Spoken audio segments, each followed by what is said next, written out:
Greetings, colleagues, classmates.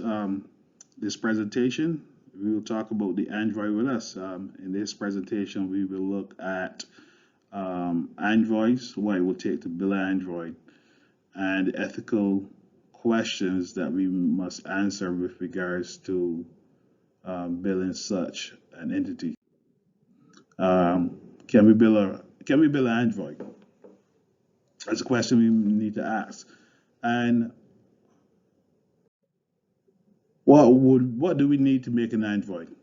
Um, in order to build an Android, we would need a merger between artificial intelligence, deep learning, animatronics, and art. Um, at this point, we are still we still need to make a lot of progress in terms of artificial intelligence and deep learning. So we are not there as yet. However, according to Moore's law, we should get there in the next 10 years or so. 15 years, we probably would get there based on the whole theory of Moore's law and if processing and so on continues to develop at the rate it does. Of course, they say Moore's law is not no longer valid, but that is a totally different um, time and totally different presentation. So, this presentation, we're going to explore the science needed to make the robot that is indistinguishable from a human and the ethics involved in making if such an entity was ever created. Um, the of course, the artificial intelligence, we're not going to talk about that, but we're going to talk about the mechanical parts of it and how we can create something that is like or human looking. The human skin.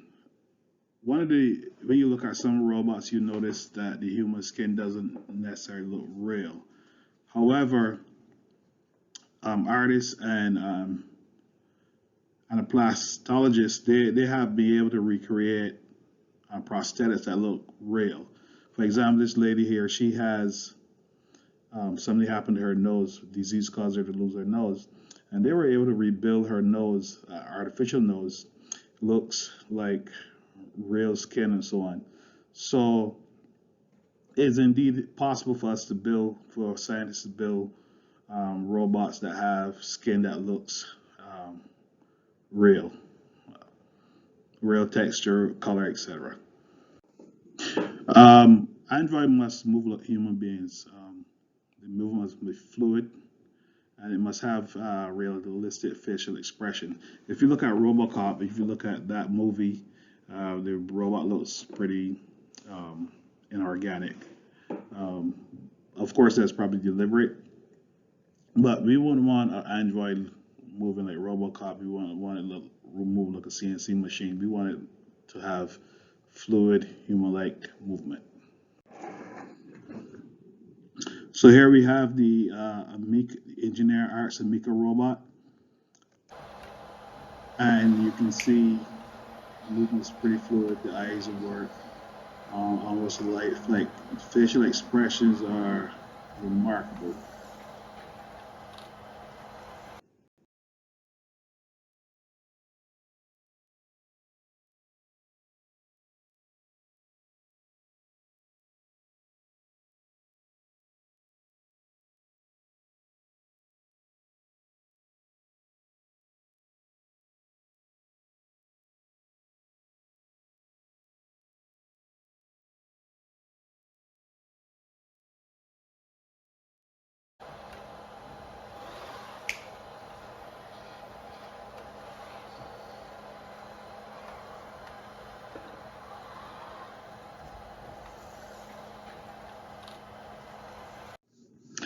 So robot ethics. Now we're going to look at three common ethical theories with regards to ethics and the ethics of robots. We have virtual ethics, deontology, and utilitarianism. Um, Virtual ethics work began with Socrates. It was also worked on by Aristotle, and it focused on what was virtuous, and it had 18 virtues And of course, one of the downfalls of this is its utopian perspective. We all know that utopia is not really possible. However, this ethical perspective pushed this idea of utopia. Deontology was pioneered by Immanuel Kant, and it is a duty-based ethics. Basically, what goes for one goes for all. For example, stealing is stealing. For example, if a person is really hungry and they need to steal some food, in the deontology perspective, that would be wrong because theoretically you don't want everyone to steal. Utilitarianism, um, John Stuart, John Stuart Mill, he was the person who pretty much is known a lot for this perspective, and it speaks about what's good is what's best for the majority. The right of the individual can, in this ethical perspective, the rights of individuals can be compromised in order to facilitate the rights or the what is in the best interest or what makes the most people happy. Um, of course, in a utilitarian perspective, you do what's best for you. So lying, if you have to lie, if lying is in your best interest, you go ahead and lie. So there's no real. So if we took this perspective, if how could we trust each other, right? So there's no reason for us to believe a person who's a utilitarian because ultimately that person will focus on what is best for them and not maybe other people. So in robotics, if a utilitarian were to program a robot, he will program that robot based on what's best for him. In terms of rights, he would give that robot rights based on what is best for that person, that individual, and not necessarily what is best for the robot, etc. So the question is, can we improve on this? Can we come up with an ethical theory that um, not only does what's best for the human creator, but also what's best for the robot? Let's say we get to the point where a robot is totally autonomous. It has free will. It can make its own decision. It engages in deep learning. How do we go about integrating that into our society? Um, One of the things that we have to think about is not only what is best for the human aspect of this, but also what is best for the robots part of this. We want to talk about the robot to human ethics and the right of an android, and of course, how do we integrate them into society? African based ethics actually gives us a perspective that we um, that's all encompassing. Um, and it was if we look at the African-based philosophers Kwame Danke and Dr. Roanoke Oki. Of course, I probably pronounced those incorrect. So, a person who's good at Akan and Yoruba, please feel free to let me know how that pronunciation it goes. African-based ethics based on Kwame Danke um, is expressing maxims or proverbs. One of the key elements to African-based ethics is mutual helpfulness. We also have collective responsibility, cooperation, interdependence, and reciprocal obligations. Now, if we put this in the perspective of a robot or android, all right, we can see that if we program a robot or android with these ethical perspectives, um, that that android would essentially become a part of our society.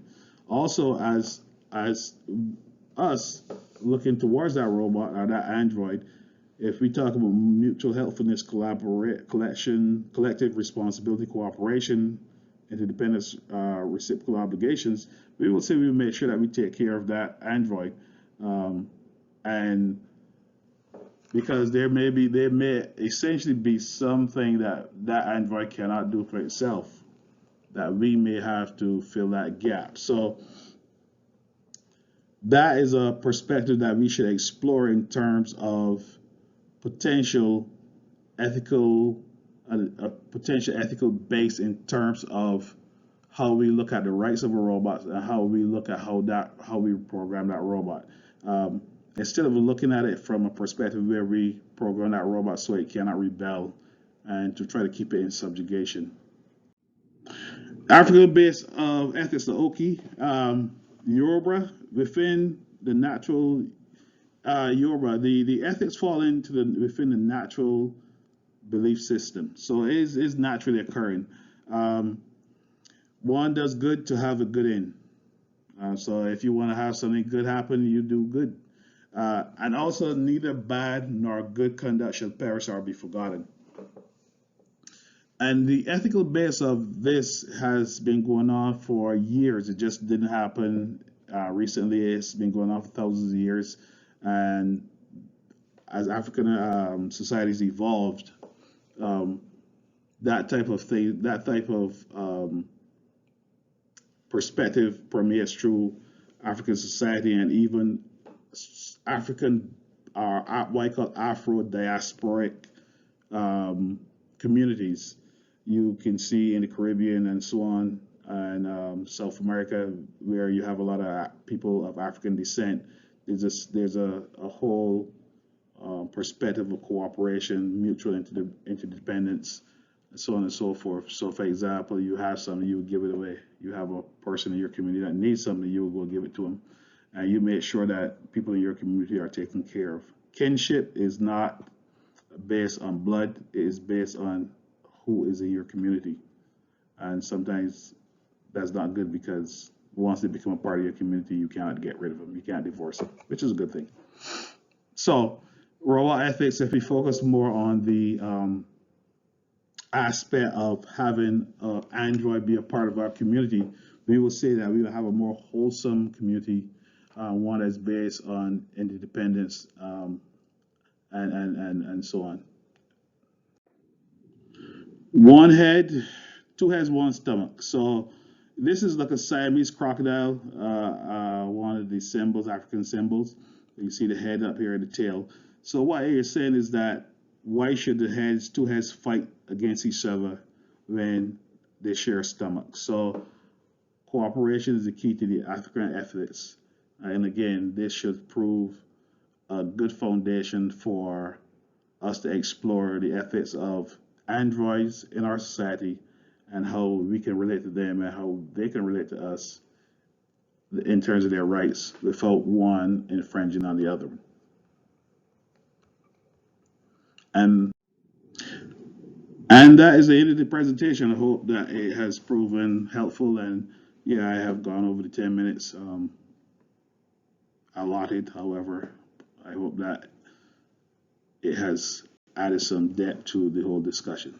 Thank you very much, my colleagues, peers, and have a wonderful and good luck on your presentation.